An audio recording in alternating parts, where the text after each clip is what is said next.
বহুল আলোচিত ১০ ট্রাক অস্ত্র আটকের ঘটনায় অস্ত্র আইনে দায়ের করা দ্বিতীয় মামলায় সাবেক স্বরাষ্ট্র প্রতিমন্ত্রী লুৎফুজ্জামান বাবরসহ ৫ জনকে খালাস দিয়েছে হাইকোর্ট। এ ঘটনায় দায়েরকৃত ২ মামলাতেই খালাস পাওয়ায় বাবর যে কোনো সময় মুক্তি পাবেন বলে জানিয়েছেন তার আইনজীবী শিশির মনির। ১০ ট্রাক অস্ত্র আটকের ঘটনায় চোরাচালান মামলায় গত বছরের ১৮ ডিসেম্বর খালাস পান বাবর। মঙ্গলবার একই ঘটনায় অস্ত্র মামলায় যাবজ্জীবন সাজা থেকেও খালাস পেলেন তিনি।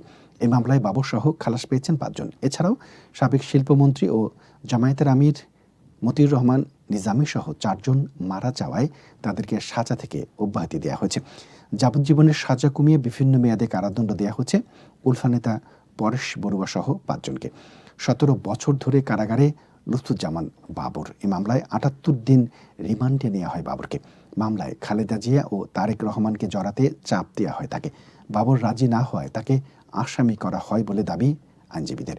২০০৪ সালের ১ এপ্রিল মধ্যরাতে চট্টগ্রাম ইউরিয়া সার কারখানা জেটিতে খালাসের সময় আটক করা হয় বিপুল পরিমাণ অস্ত্র। এগুলো পরিবহনের জন্য প্রয়োজন পড়ে ১০টি ট্রাকের। এরপর থেকেই এ মামলা দুটি ১০ ট্রাক অস্ত্র মামলা নামে পরিচিতি পায়।